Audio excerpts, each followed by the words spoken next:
All right.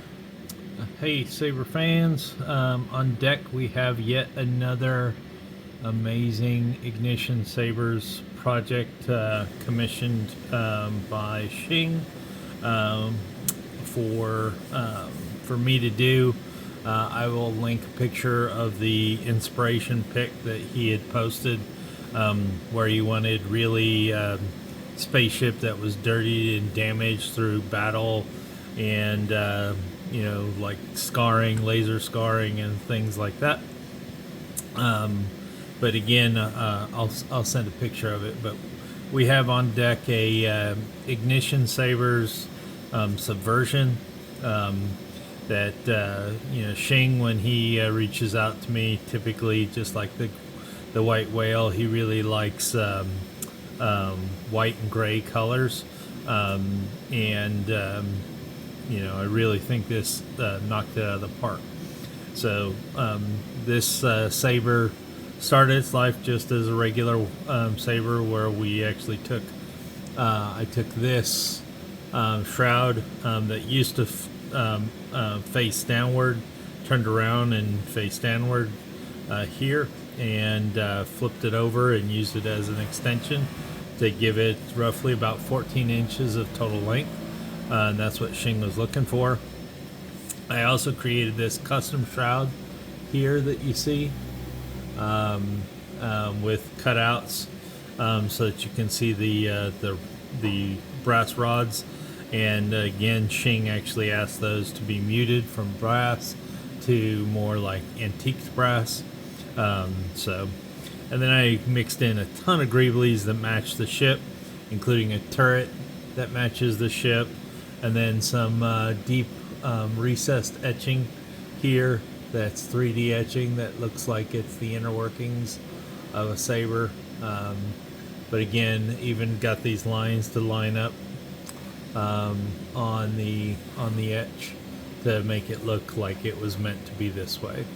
So one thing to note also, I did add on this saber a kill switch.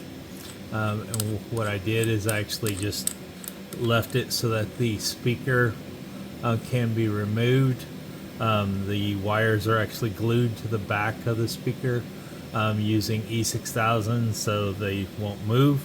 So no threat to stress on the connections, but you just simply rock it out and you can turn it then on and off, just like that.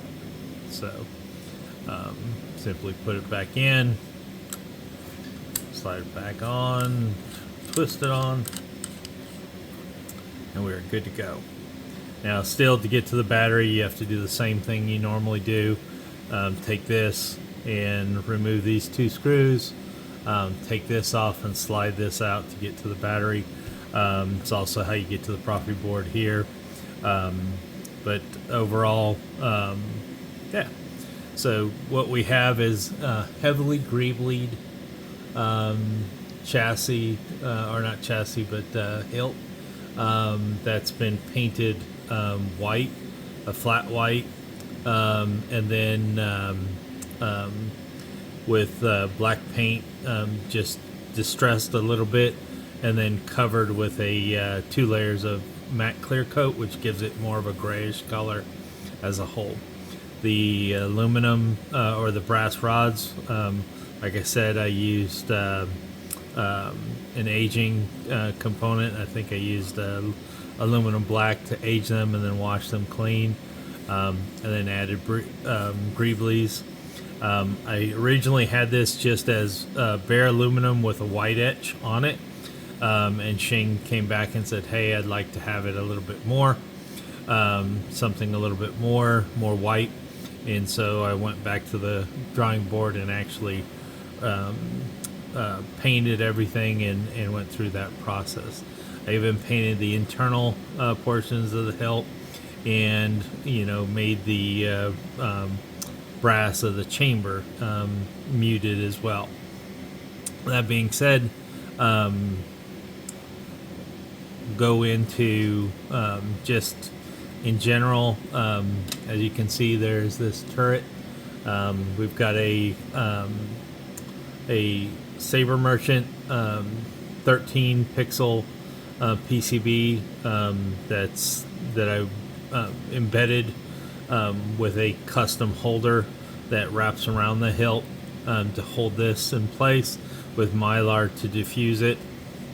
And then you've got just a real quartz crystal here, and then in here we've got a Shadowfoil Props pixel PCB, 16 LED pixel PCB, subbladed to inner and outer pixels, pixel rings, and then that is basically it. Shing, you gave me all the fonts to load on it, so those are already on here. But yeah, that is it. So hopefully you enjoy it, and you enjoy the custom shrouds. I actually made this shroud to cover the hole that you see there, right there. That would normally be one of the screw holes when it's facing the opposite direction. So, but yeah, that's it. Hopefully you enjoy. All right. Let me know what you think. Appreciate it.